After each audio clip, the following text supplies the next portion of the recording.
அநாகரிகமாக பேசி பொதுமக்களை சகட்டு மேடிக்கு அடித்து விரட்டிய காவல்துறை அதிகாரி, தட்டி கேட்டு வீடியோ எடுத்தவர் போனை ஆக்ரோஷமாக தட்டிவிட்ட பரபரப்பு காட்சி.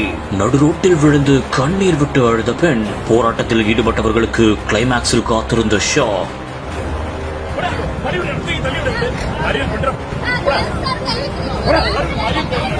கரூர் அடுத்த வெண்ணை மலையைச் சேர்ந்தவர்தான் முருகராஜ். இவர் திருப்பூர் மாவட்டம் பல்லடம் பகுதியைச் சேர்ந்த காவ்யா என்பவரை கடந்த 6 ஆண்டுகளுக்கு முன்பு பெற்றோர் சம்மதத்துடன் திருமணம் செய்து கொண்டதாக கூறப்படுகிறது. இவர்களுக்கு 2 பெண் பிள்ளைகளும் உள்ளன. திருமணத்திற்கு பின் இருவருக்குள்ளும் சிறு சிறு பிரச்சனைகள் இருந்ததாக கூறப்படும் நிலையில் காவ்யா மதிய வேளையில் திடீரென்று யாரும் இல்லாத ஒரு சூழலில் உயிரை மாய்த்துக் கொண்டதாக கூறப்படுகிறது. இந்நிலையில் காவ்யாவின் உறவினர்களுக்கு உடல்நிலை சரியில்லாத காரணத்தால் மருத்துவமனையில் அவரை அனுமதித்துள்ளதாக தகவல் தெரிவித்ததாகவும் கூறப்படுகிறது.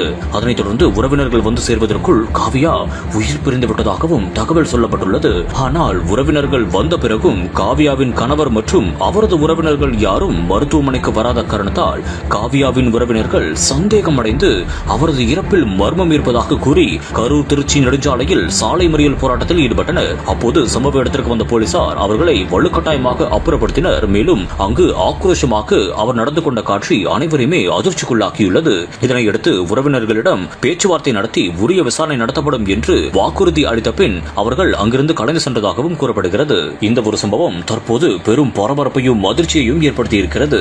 காவல்துறையினர் ஆக்ரோஷமாக நடந்து கொண்டதாக கூறப்படும் நிலையில் அவர்கள் தரப்பு குறித்து கேட்டறிந்தால் அவர்கள் தரப்பு என்னவென்றும் தெரியவரும்.